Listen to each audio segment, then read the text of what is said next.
Alors bonjour, bienvenue à Garon TV dans le champ. Oui, effectivement, aujourd'hui nous sommes à Saint-Eustache, une magnifique région agricole, une magnifique journée. Nous sommes avec Régent Bayard, producteur horticole ici dans la région de Laval. C'est ça. Bonjour Régent. Bonjour. Alors oui, les travaux sont en cours. Je crois qu'aujourd'hui vous êtes dans l'étape du désherbage. Comment s'annonce la saison ici à Saint-Eustache?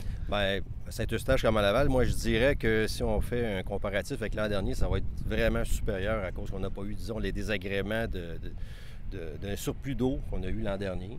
Je dirais que les journées sont un petit peu plus balancées, malgré qu'on n'a pas eu vraiment de ce qu'on appelle un pic de chaleur, là. En général, ça s'annonce mieux, ça, il n'y a pas d'erreur là-dessus. On va espérer que ça continue. Disons, ce qui pourrait nous guetter, qui serait vraiment, disons, pas facile, c'est si on a vraiment une sécheresse ou ben non, un gros manque d'eau.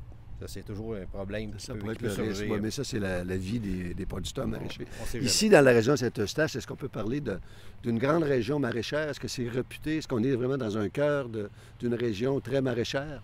Ben oui, c'est pratiquement les terres les plus près, je dirais, du Montréal métropolitain avec Laval, là. Quand on parle Laval-Laurentides-Lanaudière, là, c'est quand même un secteur maraîcher qui est quand même important. Comme un peu le jardin de la métropole. Mais Oui. être si près de la ville, est-ce que ça pose quand même pas un défi? Est-ce qu'il n'y a pas des contraintes, des désagréments pour les producteurs?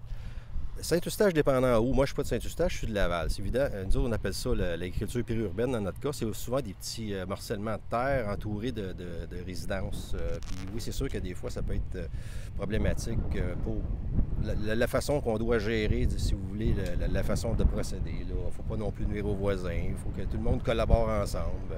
Il y a aussi l'histoire de la concentration des animaux qui pourrait aussi être problématique dans le sens que...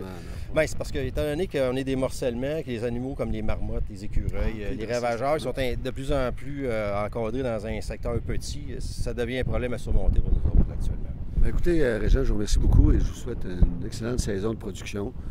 Toute la pluie qu'il faut, pas trop, Oui, c'est ça. la chaleur. Alors, merci beaucoup. Merci, moi.